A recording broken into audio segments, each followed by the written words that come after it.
Good morning. Stock 2020 के Tuesday addition में आप सबका स्वागत है। ये हफ्ते का पहला कारोबारी सत्र, एक एक्सटेंडेड वीकेंड के बाद आप सबका स्वागत है और आप सबको होली की हम सब की तरफ से ढेरों शुभकामनाएं। अच्छा, छोटा हफ्ता है, 3 कारोबारी सत्र, थर्सडे को वीकली एक्सपायरी और उसके बाद फ्राइडे को गुड फ्राइडे के चलते मार्केट हॉलिडे। तो एक एक्सटेंडेड वीकेंड से आए हैं, एक एक्सटेंडेड वीकेंड में जाने वाले हैं। इसका मजा ही अलग है। ऐसा वीक हमेशा होना चाहिए। हाँ, ये धीरे धीरे 4 डेज वर्किंग की तरफ जा रहे हैं। ये 3 दिन का एक्सपेरिमेंट हम लोग कर रहे हैं कि ये कितना सेट बैठता है। लेकिन ग्लोबली पिच रिपोर्ट आपकी स्क्रीन पर है। एसजीएक्स निफ्टी दिखा रहा है एक फ्लैटिश ओपनिंग, लेकिन ध्यान रखिएगा हमने एक दिन का ट्रेडिंग सेशन मिस आउट करा क्योंकि हमने मंडे को ट्रेड नहीं करा जब ग्लोबली मार्केट्स अच्छा आउट परफॉर्मेंस दिखा रहे थे। तो दरअसल हम लोग 600 के आसपास निफ्टी फ्यूचर्स छोड़ के गए थे। तो 100-150 पॉइंट के गैप अप के साथ शुरुआत होने के इंडिकेशंस आते हुए देखना होगा ये तगड़ा गैप अप किस हद तक सस्टेन होता है, क्योंकि बाकी वेरिएबल्स थोड़े से चिंताजनक हो गए। डॉलर इंडेक्स, बॉन्ड यील्ड, कच्चा तेल। इसमें नीरज जी थोड़ा सा कॉशियस रहने का समय अभी भी बना हुआ है। मुझे लगता रहना चाहिए क्योंकि बहुत सारी जो पैंडेमिक की केसेस वगैरह है, ये सब खास तौर पर भारत में आप देखिए बहुत ज़्यादा दिक्कत वाली बात है।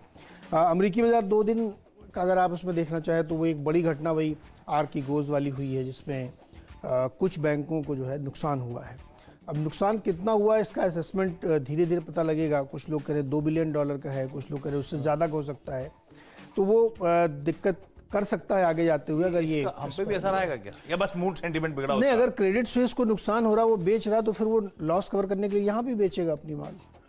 वो तो फिर ग्लोबली उनको लॉस, तगड़ा लॉस है क्या क्रेडिट स्विस का? अभी अंदाजा नहीं है क्लियर। अंदाजा नहीं है, कोई कह रहा है। देखो, एक्सपोजर तो $50 बिलियन का है, इसमें कोई शक नहीं है। मतलब आरकेपीगोज का एक्सपोजर हाँ, उसमें से कितना बेच के उन लोगों ने कर लिया ये देखना होगा। कितना नुकसान क्रेडिट स्विस ने, नोमुरा ने भर लिया है और किसके पास कितना है ये पता लगेगा। लेकिन एक व्यूज में यार जिससे मैं थोड़ा कन्विंस हूँ कि $2-4-5 बिलियन से क्रेडिट स्विस की सेहत में क्या फर्क पड़ेगा।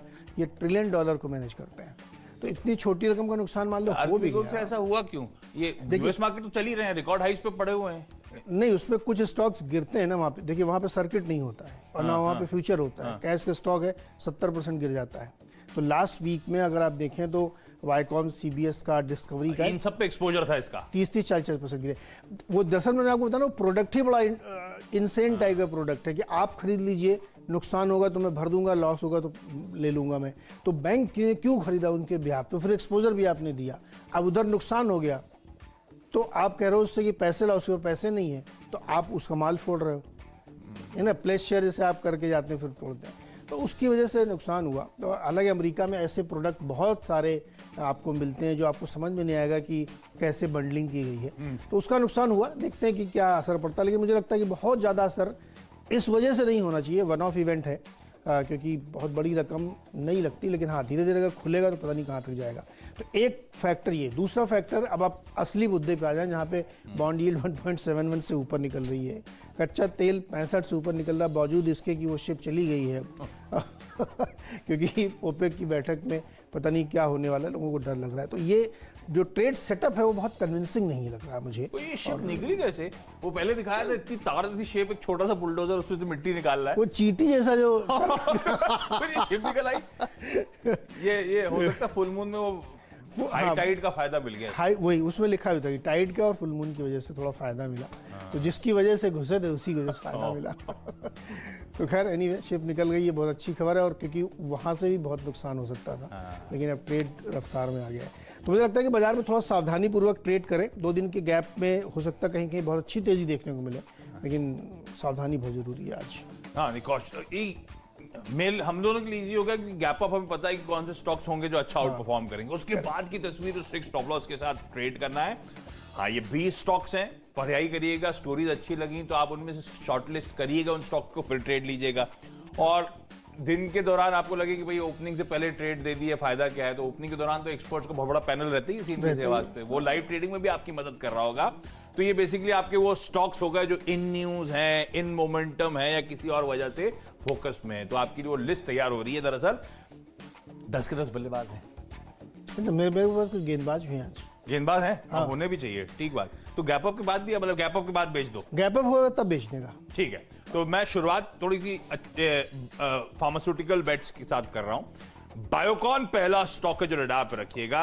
अच्छा, ये स्टॉक अपने हाई से बढ़िया करेक्ट होके गजब की कंसोलिडेशन में चल रहा है। अब मुझे नहीं पता टाइम करके कि आज ही ये तेजी आनी शुरू होगी, पर कंसोलिडेशन बढ़िया है, तो वैसे भी लगता है बायोकॉन के लिए बढ़िया लेवल से एक्यूमुलेट करने के, है ना। तो बढ़िया कंपनी थी, कंसोलिडेशन के मोड पे है, चलना चाहिए। कब चलेगा ये कहना मुश्किल, लेकिन आज एक खबरों का सहारा है, तो हो सकता है आज थोड़ा सा मूव मिल जाए, इसीलिए ट्रेडिंग का बेट, खरीदारी करने का मन। और बाजार ऐसा है कि गैप अप के बाद मुझे लगता है थोड़ा सा डिफेंसेस पे फोकस बढ़ना चाहिए।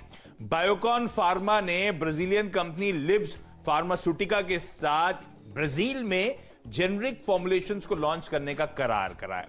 बायोकॉन फार्मा दरअसल इसी कंपनी बायोकॉन की एक सब्सिडरी है, होली ओन सब्सिडरी है। इस पार्टनरशिप के चलते बायोकॉन अपने जेनरिक फॉर्मुलेशंस के साथ एंटर कर रहा है लैटिन अमेरिकन मार्केट्स में। तो बढ़िया खबर है, 405 के लेवल्स के लिए यहां पे अप्रोच करिएगा।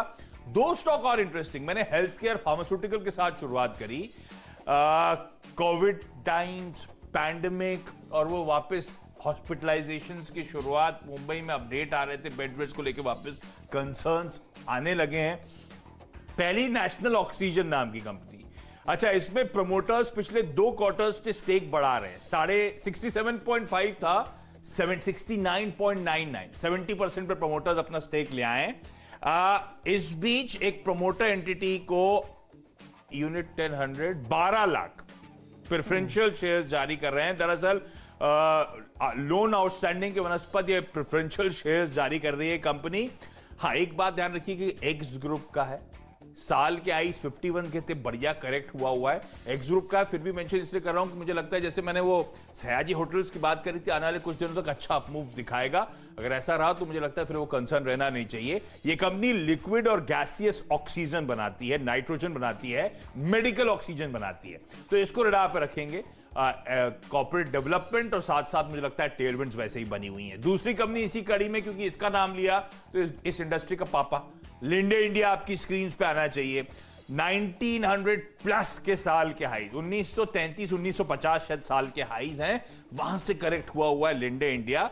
ये कंपनी इस देश की लीडिंग इंडस्ट्रियल गैसेस बनाने वाली कंपनी है, पर ऑफ लेट ये इस समय की ताजा स्थिति अभी मुझे नहीं पता। पिछली बार वाले वेव 1 में जब दिक्कतें बढ़ी थी तो बहुत तगड़ा मेडिकल ऑक्सीजन की डिमांड बढ़ती हुई नजर आई थी। इनफैक्ट एक समय था जब नॉर्मल डिमांड से 4 टाइम्स ज्यादा डिमांड मेडिकल ऑक्सीजन की हो रही थी। तब लिंडे के ऊपर काफी सारी स्टोरीज भी आई थी, कैसे इनके जो फुटहिल्स ऑफ हिमालयाज में प्लांट्स हैं, वहां से कैसे वो ड्राइवर्स अभी भी गाड़ियां ऑक्सीजन सप्लाई देश भर में कंटिन्यू कर रहे हैं। वो समय वो था जब आपको याद होगा स्टेट्स ने ऑक्सीजन अपने जब तक पूर्ति ना हो तब तक दूसरे राज्य में देने से मना कर दिया था, याद होगा आपको। सब समय इन कंपनीज ने वो डिमांड की पूर्ति करी थी। इनफैक्ट इंडस्ट्रियल गैसेस जो ये बनाते थे उसको ट्वीक करा था, प्लांट से फिर मेडिकल ऑक्सीजन बनाना शुरू करा था मदद करने के लिए। उस टाइम पे लिंडे इंडिया बढ़िया चला था, मुझे लगता है इस रीसेंट करेक्शन के बाद बढ़िया चलने की तैयारी कर सकता है। 1765 हैवी बड़ा टिकट साइज वाला काउंटर, पर वैसे ही गजब की पेडिग्री, बढ़िया स्टॉक, बढ़िया धंधा। मुझे लगता है 1765 तक के टारगेट्स के लिए अप्रोच करने के मौके पर लिंडे जैसे स्टॉक गिरे ना तो एक्यूमुलेशन वाले स्टॉक्स ज्यादा बेहतर नजर आते हैं। शुरुआत आज सेल से करेंगे। पिछले हफ्ते भी हमने कहा था पीवीआर और इंटरग्लोब को बेच के चलिए, और अच्छी गिरावट इनमें देखने को मिली थी। मुझे लगता है कि अभी ये दौर थोड़ा और इनमें सेल साइड का रहेगा, क्योंकि इंडिया में जो कोविड की सिचुएशन है वो काफ़ी बिगड़ती जा रही है।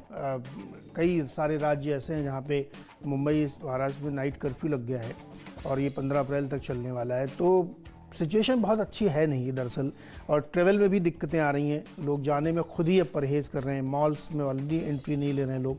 तो मुझे लगता है कि ये स्टॉक्स जो बहुत दिनों तक सस्टेन करके रहे हैं, शायद पेशेंस टूटेगा, क्योंकि ये दिक्कतें बहुत जल्दी खत्म होती हुई दिख नहीं रही। क्योंकि हिंदुस्तान जैसे कंट्री में आप होली के मौके पर देखिए, आपने तस्वीरें देखी होंगी, जिस तरह से लोग होली खेल रहे हैं, जिस तरह से रैली चल रही है, ऐसा लग नहीं रहा किसी को बहुत चिंता है। तो ये चिंता अगर आपको नहीं है तो ये चिंता कहीं ना कहीं रिफ्लेक्ट होगी। तो मुझे लगता है पीवीआर और इंटरग्लोब में बेच के चलिए। आईओसी और एचपीसीएल में भी सेल कॉल है, इसलिए है क्योंकि इस पैंडमिक की वजह से डिमांड में बहुत तगड़ा जर्क आ रहा है पेट्रोल और डीजल की, वो डिमांड गिर रही है और उसका इम्पैक्ट इस पर दिखेगा। दूसरा, क्रूड ऊपर बढ़ा हुआ है, सरकार मैं कह रहा हूँ लेकिन बढ़ाने नहीं दे रही, दाम बढ़ नहीं रहे पेट्रोल डीजल के, क्योंकि क्रूड तो $65 पे पहले से ही खड़ा है, लेकिन पेट्रोल डीजल के दाम वहाँ पे हैं।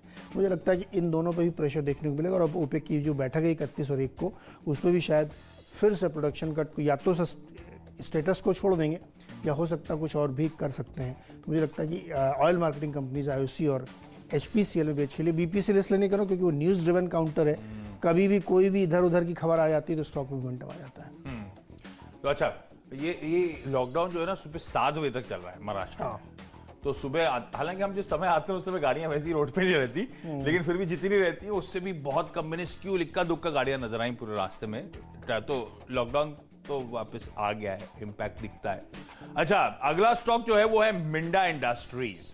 अब इसने रीजेक्ट करा अपने बिजनेस को, वो कॉर्पोरेट डेवलपमेंट उस पर नहीं जा रहा। अब इस कंपनी ने घोषणा करी है कि इसने अपने 2 बिजनेसेस में एक्सपेंशन की तैयारी कर ली है, एक तो 4 व्हीलर लाइटिंग और दूसरा 4 व्हीलर के अलॉय व्हील्स का।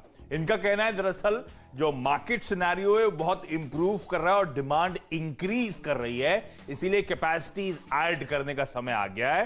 तो एडिशनल प्लांट लगा रहे हैं गुजरात में 4 व्हील के ऑटोमोटिव लाइटिंग कारोबार के लिए, और जो इनका 4 व्हील अलॉय व्हील का बिजनेस है हरियाणा में, उसमें एडिशनल कैपेसिटीज ऐड करने की तैयारी हो रही है। मिंडा 600-625 के जोन से करेक्ट हुआ है और कंपनी का एडेड कॉन्फिडेंस भरोसा दिलाता है। तो मुझे लगता है खरीदारी करने के मौके ये 550-560 तक के जोन्स के लिए अप्रोच किया जा सकता है। गॉडफ्रे फिलिप्स पिछले कुछ दिनों में कई बार वापस रह के आया है, पर बीच में लिया नहीं था। दरअसल पहले भी जब पहली बार लिया था तभी मेंशन कर रहा था, क्यों ले रहा हूं। प्रमोटर एंटिटी के मोदी इन्वेस्टमेंट जो है खुले बाजार से खरीदारी कर रही है। बीच में वो बहुत मिनिस्क्यूल खरीदारी कर रहे थे तो मैंने छोड़ दिया। अब फ्राइडे के बाजार बंद होने के बाद फिर डेवलपमेंट और इस बार वापस थोड़ा सा ट्रांच बढ़ गया। 25,000 से ज्यादा शेयर्स के मोदी ने फिर यहां पे उन्होंने खरीदारी करी गॉडफ्रे फिलिप्स की खुले बाजार से। तो प्रमोटर्स की बाइंग पे मैं खास तौर पे फोकस करता हूं, क्योंकि मैंने रियलाइज किया है अगर एक कंटिन्यू हो रही है तो इवेंचुअली स्टॉक बढ़िया गजब री-रेट होता है। खैर वो अपनी कहानी। गॉडफ्रे फिलिप्स में लगता है खरीदारी करने के मौके, निबलिंग करिएगा स्टॉक में। 905 तक के टारगेट्स खैर ट्रेडिंग के लिए आज के लिए, और निबलिंग से मेरा मतलब था कि अगर आप एक्यूमुलेट करना चाहते हो तो हल्की हल्की खरीदारी करते हुए चलें। प्रमोटर्स की बाइंग पे थोड़ा सा नजर और रखिएगा, बीसी अनाउंसमेंट्स पे। अगर उसको देख के कन्विक्शन बढ़े तो एग्रेसिवली बाय करेंगे। इस समय निबलिंग करने के मौके स्टॉक। चलिए, 5वां स्टॉक जो मेरा व्हील्स इंडिया का है, इसमें छोटी सी खबर है कि 29 तारीख को इनकी एक बोर्ड बैठक थी जिसमें इनके नॉन कोर एसेट्स को बेचने का फैसला लिया गया है, जिसमें देवली में इनका एक प्लांट है जहाँ पे फैब्रिकेशन वाला काम होता है, तो उसको ये बेच रहे। मुझे लगता है उसकी वजह से थोड़ा सा मोमेंटम आ सकता है, खरीदारी करके चल सकता है। डिपेंडेबल की बारी आपके हो गए 5? मेरे 5 हो गए। चलिए, डिपेंडेबल बता देता हूँ मैं। 6वां स्टॉक और डिपेंडेबल हमारा टीम लीज इंडिया। इसको इसलिए लिया है कि फ्राइडे के सेशन में इसमें 85% डिलीवरी बेस्ड बाइंग देखी गई है। टीम लीज का मेन काम क्या है? स्टाफिंग का, गिग वर्कर्स का, और इस समय सरकारी नौकरी मिल नहीं रही किसी को, ना ही बहुत ज़्यादा कॉर्पोरेट में, एक्सेप्ट IT छोड़ के। तो इनका कामकाज बढ़ रहा है क्योंकि इस तरीके की जो स्टाफिंग कंपनीज हैं उनके लिए अपॉर्चुनिटीज़ बढ़ रही हैं। मुझे लगता है शायद अभी डिलीवरी बेस्ड बाइंग की कई खबरें आती हैं, उसके बाद पता लगता है कि ये बड़ा डेवलपमेंट था, तो इस पर फोकस कर सकते हैं। 3500-3600 के टारगेट के लिए लॉन्ग पोजीशन बना सकते हैं। ये कि आप सारे स्टॉक से डिलीवरी ऐसे करके एक्सेलेंट प्लॉट करते हो फिर निकालते हो स्टॉक। ये जी कहाँ पहुंच जाते हो भाई? निफ्टी के 50 हुए, वायदा के स्टॉक्स हुए, ये टीम लीज में भी देखिए बढ़िया। अच्छा, डिपेंडेबल के तौर पे रेमंड, मैंने मेंशन करा पहले गॉडफ्रे फिलिप्स प्रमोटर्स की बाइंग, रेमंड्स में प्रमोटर्स की बाइंग। जेके इन्वेस्टर्स ने खुले बाजार से 2,20,000 शेयर्स रेमंड्स के खरीदे। एग्रेसिव बाइंग हुई है। प्रमोटर्स की बाइंग पे नजर रखनी है। अभी बाइंग हुई है, मुझे लगता है आज स्टॉक रिएक्ट करेगा, पर ये कंटिन्यू होती है बाइंग तो फिर प्रमोटर्स का एडेड कॉन्फिडेंस नजर आएगा। तो फिर क्योंकि ये स्टॉक वो है जो खैर हाईज तो छोड़ दीजिए, मुझे कुछ ही दिन पहले वो पिछले साल के हाईज 800 के आउट तो वैसे ही याद आ रहे हैं, तो वहां से बहुत तगड़ा करेक्शन इसने दिखाया है और अभी भी बहुत करेक्टेड लेवल्स पे ट्रेड कर रहा है। और अब प्रमोटर्स की बाइंग थोड़ा सा कॉन्फिडेंस देती है। टेक्सटाइल का धंधा, वो शूटिंग शर्टिंग का धंधा, खैर इस समय पैंडेमिक के टाइम। दूसरी तरफ रियल एस्टेट का धंधा, जो थाने में अपने लैंड को उन्होंने कन्वर्ट करा है, काफी एडवर्टीजमेंट्स बॉम्बे में होते ही रहते हैं, पर अब प्रमोटर्स की बाइंग जो हो रही है 300, मैं 10 रुपए के आसपास के अपसाइड की बात कर रहा हूँ। हाई बीटा है, अगर दिन में मूड सुधरा तो खैर बहुत अच्छे गेंस दिखा सकता है। तब ट्रेल करेंगे स्टॉप लॉस को, लेकिन इस समय थोड़ा सा कंजर्वेटिव टारगेट के साथ अप्रोच करेंगे। 362 के लेवल्स आपकी स्क्रीन पर। क्विकली यहाँ पे छोटा सा ब्रेक के उस पार हम दोनों की टीम्स के अगले 2 स्टॉक्स, यानी कि वो पावर प्ले, वो फ्री हिट वाले स्टॉक्स, उन पे बातचीत।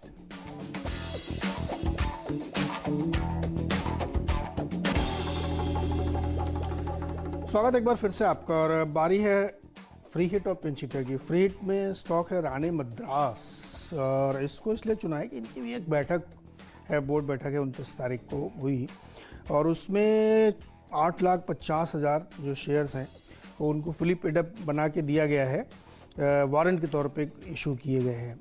किसको किए गए हैं? राणे होल्डिंग्स को, जो कि इनकी एक ग्रुप कंपनी है। भाव क्या है? करीब 500 रुपये के आसपास। तो पार्टली पेड शुरू में होगा, उसके बाद फिर बाद में पे होगा जब कन्वर्जन पे आएगा। तो मुझे लगता है कि इसमें खरीदारी की जा सकती है, और ये ठीक ठाक कंपनी तो वैसे भी है, तो पोजीशन यहाँ पे ली जा सकती है। पिंच हिटर के तौर पे हटसन एग्रो। हटसन एग्रो इसलिए लिया है कि इसमें भी बहुत ज़्यादा खरीदारी की गई है। पूरे वीक में हमने देखा इसका जो डिलीवरी डेटा था बहुत ही इंटरेस्टिंग दिख रहा है। तो शायद इनसाइडर होगी कुछ लोगों की, या इन्होंने हाल फिलहाल में, आपको याद होगा मैंने बताया था, एक्सपेंशन किया था महाराष्ट्र में, पालघर और कहाँ इन्होंने 2-3 नए प्लांट शुरू किए थे। तो शायद उसकी वजह से भी कुछ लोगों को इनसाइडर होगी। तो यहाँ पे भी डिलीवरी बेस काफ़ी बाइंग की गई, तो मुझे लगता है हटसन एग्रो में खरीदारी कर सकते हैं। 730 का टारगेट आज के लिए होगा। अच्छा, फ्री हिट के तौर पे नजारा टेक नजारा चलेगा? इशू प्राइस से बढ़िया नहीं, मजाक कर रहा हूँ। फ्री हिट के तौर पे यार इसे ये अलाउ अगर हो जाए ना तो मजा कि लिस्टिंग के दिन में दूंगा। लोग वैसे ही बोलते हैं, आपने बाजार बंद होने पे बताया था, खुलने का गैप अप मिल गया, मिला ही नहीं। अभी आईओ इशू प्राइस का बताया आपने 5 दिन पहले का। अच्छा, फ्री हिट के तौर पे एक और बढ़िया कंपनी जय कुमार इंफ्रा। तो मैंने अब तक क्या करा, गॉडफ्रे फिलिप्स मेंशन करा, रेमंड मेंशन करा, जहां पे प्रमोटर्स की बाइंग। ये तीसरी कंपनी जहां पे एग्रेसिव प्रमोटर्स की बाइंग चल रही है।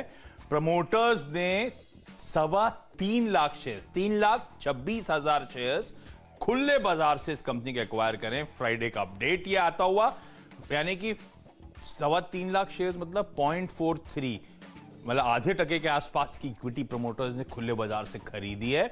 इस कंपनी को भी radar पे रखेंगे फिर हम। 212 तक के टारगेट्स के लिए अप्रोच करेगा। ये सारे infra related stories, high beta stock, conservative targets हैं, क्योंकि बाजार रफ पैच हिट कर सकता है। तो एक बार वो प्रॉफिट लॉक हो जाए अगर आपके, तो ट्रेल करेंगे स्टॉप लॉस। पता नहीं गैप अप में भी कुछ हद तक ये टारगेट्स के पास पहुंच रहे होंगे, तो आप अपना कंफर्ट ढूंढिएगा इन लेवल से कितनी दूर मार्जिन ऑफ सेफ्टी क्या है, उसके बाद एंट्री करिएगा। वैस्कॉन इंजीनियर्स, ये मुझे पता नहीं याद पड़ता है, मैंने पिछले हफ्ते भी स्टॉक को मेंशन करा था। वैस्कॉन इंजीनियर्स में इनको एक लेटर ऑफ एक्सेप्टेंस आया है 515 करोड़ का Uttar Pradesh public works department से नए मेडिकल कॉलेज को सेटअप करने के लिए ऑर्डर आता हुआ। तो वैस्कॉन इंजीनियर्स फिर से रडार पे, फिर से खबर आती हुई 19.5 तक के टारगेट्स के लिए यहां पे अप्रोच करने के मौके। इस नोट पर एक छोटा सा ब्रेक के उस पार आखिरी के 2 स्टॉक जिन्हें हम कहते हैं पावर प्लेस, और फिर टीम्स का एक क्विक रैप अप भी।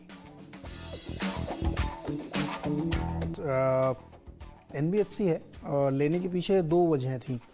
एक तो वो डिलीवरी वाला डेटा मैंने देखा तो मुझे इंटरेस्टिंग लगा, 83-84% इसमें भी है। 19 मार्च से लेकर के लास्ट ट्रेडिंग सेशन तक खूब लोगों ने इसको जमा किया है, इस स्टॉक को 92%, 70% इस तक डिलीवरीज उतरी। फिर हमने कहा चलो इसके और फंडामेंटल्स देखते हैं। तो एनबीएफसीज में बहुत ही उम्दा रिजल्ट, बहुत ही उम्दा वैल्यूएशंस इसके, बहुत ही उम्दा इसका ईपीएस है।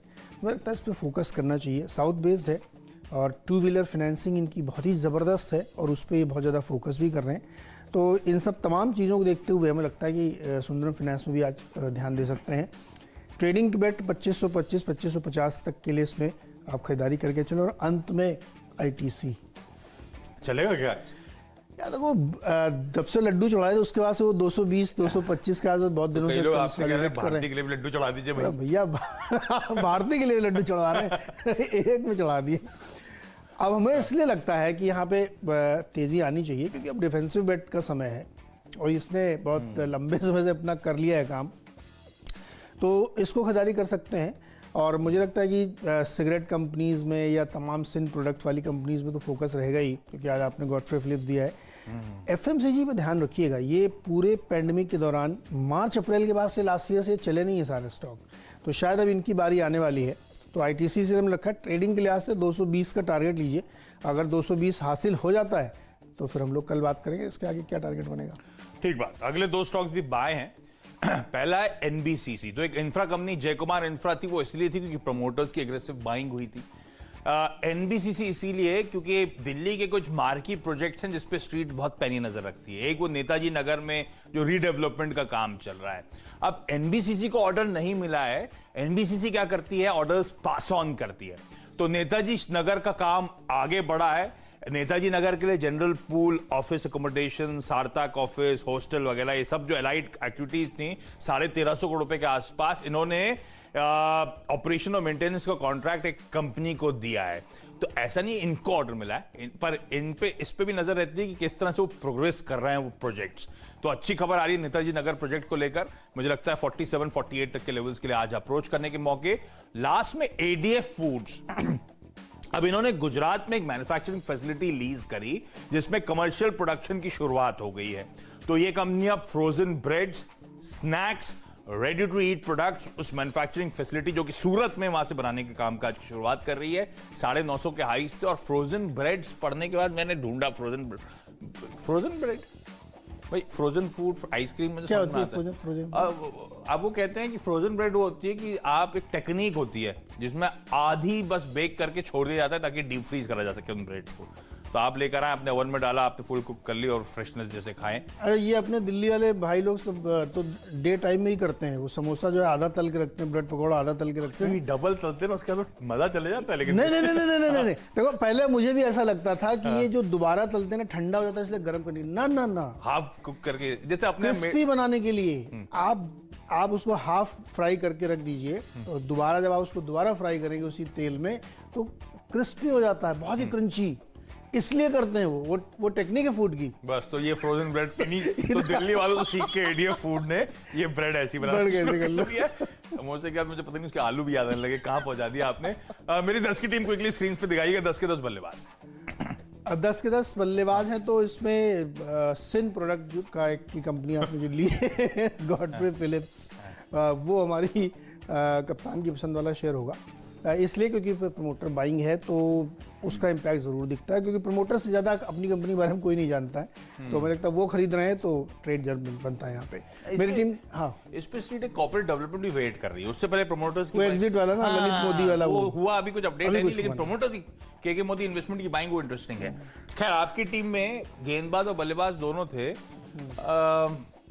मेरा मन है बल्लेबाज और व्हील्स इंडिया मुझे याद है क्योंकि लास्ट वीक मैंने मेंशन करा था जब प्रमोटर्स की बाइंग हुई थी। टीवीएस ग्रुप कंपनी, गजब का धंधा था और बहुत बढ़िया रीरेट हुआ था पिछले हफ्ते। और अब आप कह रहे हैं कि नॉन कोर एसेट्स बेचने की तैयारी, तो बड़े कॉर्पोरेट डेवलपमेंट भी सामने आ रहे हैं। ये स्टॉक वो है, पता नहीं मुझे अब याद नहीं आ रहा है, ये आधा होके साल के हाई से कामकाज कर रहा है और 2018 में तो ये बहुत मीनिंगफुल 1200-1300 रुपए के लेवल से ट्रेड करता था, तो वहां से करेक्ट हुआ है। मुझे लगता है स्टॉक को अडॉप्ट रखें। अब सुगबुगाहट हो रही है, स्ट्रीट का फोकस आ रहा है, हो सकता है बड़े अच्छे मीनिंगफुल अपसाइड इवेंचुअली देता हुआ नजर आए। चलिए मेरी 10 की टीम अब आप लोग की स्क्रीन्स पर आएगी। शुरुआत करी थी मैंने एक फार्मास्यूटिकल कंपनी से। आज 10 के 10 बल्लेबाज है। शुरुआत हुई थी बायोकॉन के साथ, जहां पे इनकी बायोकॉन फार्मा जो एक होली ओन सब्सिडरी है उसने ब्राजील में पैर रखा है, करार किया है। तो अब लैटिन अमेरिकन मार्केट्स में ये अपने जेनरिक्स बेचने की तैयारी करती होगी। नेशनल ऑक्सीजन और लिंडे इंडिया, ये कोविड टाइम्स पैंडेमिक वापस ग्रिप करता हुआ हमको कॉशन रखना है। और लास्ट टाइम जब ऐसा हुआ था तो मेडिकल ऑक्सीजन की डिमांड कहा जाता है 4 गुना से ज्यादा बढ़ती हुई नजर आई थी। ये दोनों कंपनी उसी धंधे में, पर नेशनल ऑक्सीजन इसलिए लिया था कि एक डेट को रिड्यूस करने के लिए प्रेफरेंशियल शेयर जारी कर दिए एंटिटी को। और लिंडे इंडिया क्योंकि नेशनल ऑक्सीजन रडार पे आया तो लिंडे बट ऑब्वियस था, जो हाई से 1900 प्लस के हाई से करेक्ट होके कामकाज कर रहा था। तो ये दोनों कंपनी, और लिंडे तो खासतौर पे बेहतरीन कंपनी है। मिंडा इंडस्ट्रीज एक कॉर्पोरेट रीजेक, अब उसके बाद केपेक्स पे फोकस मैनेजमेंट कर रहा है, डिमांड आउटलुक बड़ा स्ट्रांग है। तो ये अलॉय व्हील्स और 4 व्हीलर व्हील्स के प्लांट्स के लिए और एक्सपैंड करने की, नए प्लांट लगाने की तैयारी कर रहे हैं। अच्छी खबर कंपनी के लिहाज से। उसके बाद फोकस आजकल रहता है प्रमोटर्स की बाइंग इन लेवल्स पर। कहां हो रही है? गॉडफ्रे फिलिप्स में केके मोदी इन्वेस्टमेंट की तरफ से बाइंग एग्रेसिव चल रही है। पहले हल्की हल्की हो रही थी, फ्राइडे का अपडेट है कि एग्रेसिव 25,000 से ज्यादा शेयर्स खरीद लिए। डिपेंडेबल भी डाला था रेमंड, क्योंकि यहां पे जेके इन्वेस्टमेंट्स ने अच्छी खासी 2 लाख 2.25 लाख शेयरों की खुले बाजार से खरीदारी करी है। उसके बाद जेकोबार इंफ्रा भी सिर्फ इसीलिए लिया क्योंकि प्रमोटर्स की एग्रेसिव बाइंग है। यहां पे तो 3-3.25 लाख शेयर्स, यानी कि इस कंपनी के आउटस्टैंडिंग इक्विटी का 0.4-0.5% के आसपास का स्टेक प्रमोटर्स ने फ्राइडे को खरीद डाला। जहां जहां प्रमोटर्स की बाइंग उन कंपनीज को वैसे ही हमेशा नजर पर रखिएगा। वैस्कॉन इंजीनियर्स ऑर्डर बैक करा उत्तर प्रदेश में, इसीलिए रडार पर। एनबीसीसी वो कौन सा नगर था, सरोजनी नगर, सर बापा नगर, काका नगर, सरोजनी नगर, जो भी नेताजी नगर इन्होंने कहा, ये दिल्ली के ये सारे उसी इलाके में। तो वो सबलेट कर, अब उस पे फोकस है, उसके रीडेवलपमेंट पे फोकस है, और खबर अच्छी आती हुई इसलिए रडार पर। एडीएफ फूड्स ने सूरत का जो प्लांट था उसे कमीशन कर दिया, प्रोडक्शन की शुरुआत हो रही है, ऑफ आई स्ट्रेट कर रहा है, इसीलिए खरीदारी करने के मौके।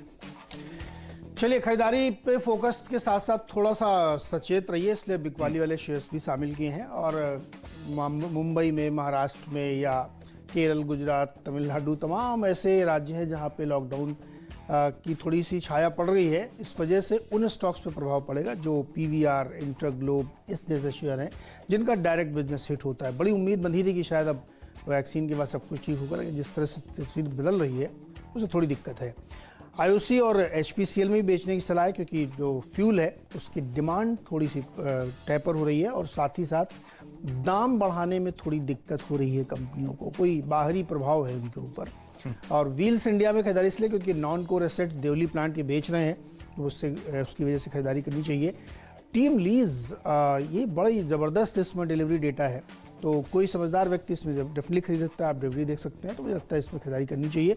बिजनेस इनका भी बहुत बढ़िया चल रहा है, क्योंकि स्टाफिंग का काम आजकल इन्हीं के थ्रू हो रहा है, तो मुझे लगता है फोकस करना चाहिए। हटसन एग्रो, ये सब डिलीवरी वाले स्टॉक हैं। सुंदरम फाइनेंस, जहाँ पे अच्छी तेजी देखने को मिली। राणे मद्रास में इन्होंने अपने ग्रुप कंपनी राणे होल्डिंग्स को वारंट जारी किए हैं अच्छे खासे प्राइस पे, तो मुझे लगता है वहाँ पे पोजीशन ले सकते हैं। और अंत में आईटीसी, बहुत ही डिफेंसिव स्टॉक है, इतना डिफेंसिव कई बार हिलता भी नहीं है, लेकिन इस मौके पर डिफेंसिव स्टॉक रखना चाहिए, तो यहाँ पर ट्रेड बन सकता है।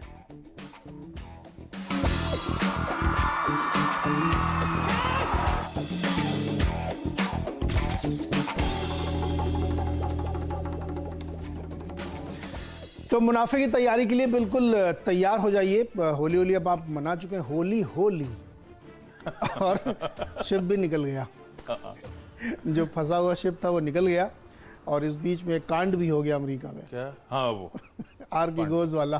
तो मतलब पिछले 2-3 दिनों में कितना कुछ आपने देख लिया है ना। होली भी हो गई, कांड भी हो गया, शिप भी निकल गई, और आज नज़ारा भी सब देखेंगे। देखा, लेकिन होली खेलते हुए लोगों को नहीं देखा। हमारी सोसाइटी एकदम सूखी पड़ी थी। टीवी पे देखा कि नहीं? हाँ, टीवी पे देखे। तो बस दूर के दर्शन करिए दूरदर्शन के जरिए। चलिए चलते हैं दिल्ली, जहां वीरू और शैली बिल्कुल तैयार हैं। शैली, बताइए कैसी रही होली आपकी? आपने भी दूर से दर्शन किए या आप उसमें शामिल हुए? नमस्कार नीरज जी, आपको शुभ प्रभात। आशीष जी, आपको गुड मॉर्निंग। हमारे साथ लाखों दर्शक जुड़े हुए हैं, उनको प्रणाम। वीरेंद्र जी, आपको नमस्कार। ऐसा हो नहीं सकता कि अगर आप नॉर्थ इंडिया में आए हैं और आपको दूसरे जो लोग हैं होली खेलने के लिए ना उकसाएं, तो होली का तो पूरा लुत्फ उठाया गया, और जो आशीष जी और वीरेंद्र जी की पसंद है उसको भी चखा गया, और बहुत बढ़िया त्यौहार था। मैं मान के चलता हूँ कि जितने भी हमारे दर्शक हैं और जो मित्रगण जुड़े हुए हैं, उनके पोर्टफोलियोज़ में सिर्फ़ और सिर्फ हरा रंग आपको महकता हुआ दिखेगा अगले 1 साल।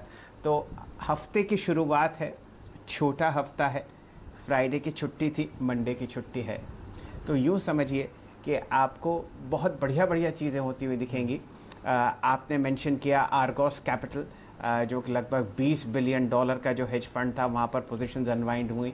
अभी तक कोई दिक्कत आपके सामने पेश नहीं आ रही ग्लोबल मार्केट्स में। जो स्विस कैनाल में शिप फंसा हुआ था वो आपको हिलता हुआ और चलता हुआ दिख रहा है। तो ये 2 अहम ग्लोबल मार्केट्स के डेवलपमेंट्स हैं जो वीकेंड पे हुए, और इनका अनुकूल असर ही आपको भारतीय बाज़ारों पर पड़ता हुआ दिखेगा। हफ्ते की शुरुआत ज़रूर हो, लेकिन फाइनेंशियल ईयर का आखिर है, तो यहाँ पर भी आपको कुछ अच्छे डेवलपमेंट्स होते हुए दिखेंगे भारतीय बाज़ारों पर। लेकिन इन सब की चर्चा तो हम बाद में करेंगे। जुड़ते हैं वीरेंद्र जी से, अपनी 4 लाइनों में इतनी बढ़िया तरीके से वो संक्षिप्त में समझाएंगे कि ग्लोबल सेंटिमेंट क्या है और कहाँ आपको नज़र रखनी चाहिए। वीरेंद्र जी, अप्रैल की एक्सपायरी शुरू हो चुकी है एफएनओ में, बताइए आपका रुझान कहाँ है शायरी में? जी हाँ, 4 लाइनों में आज की हकीकत, आज के संकेत और आज के समीकरण बयां कर देता हूं। अर्ज करता हूं, गौर फरमाइएगा कि बीते हफ्ते की चोट से अभी थोड़ा ही उभर पाया हूं। रंग अभी उतरा भी नहीं था कि मैदान में फिर लौट आया हूं। कुछ मंदी कुछ तेजी में बराबर बटा हुआ है लोगों का खेमा। आज का रुख तय करेगा निफ्टी बैंक का 50 डेमा। आज मेरे लिए ये जो लकीर है ना 50 डेमा की, शैल जी, सबसे महत्वपूर्ण है और मेरे ख्याल से आज यही तय करेगा कि भारतीय बाजार ऊपर या फिर नीचे, दाएं या फिर बाएं। शैल जी। तो पत्थर की लकीर हमेशा की तरह वीरेन जी के लिए 50 डे एक्सपोनेंशियल मूविंग एवरेज है। निफ्टी और बैंक निफ्टी इन दोनों पर ही टिके हुए आपको दिखेंगे और यहाँ से आपको डिसाइड होता हुआ दिखेगा कि नए वित्तीय वर्ष में जहाँ पर हम 2 दिन बाद कदम रखेंगे, किस तरीके से निफ्टी और बैंक निफ्टी परफॉर्म करते हुए आपको दिखेंगे। चलिए, ये सब चर्चाएं तो आपके सामने होती ही रहेंगी, लेकिन सबसे पहले वीरेन जी ध्यान डालेंगे आज की मेन हेडलाइंस पर। बहुत ही शानदार आपको कम से कम SGX निफ्टी से संकेत आते हुए दिख रहे हैं। वीरेन जी, ओवर टू यू।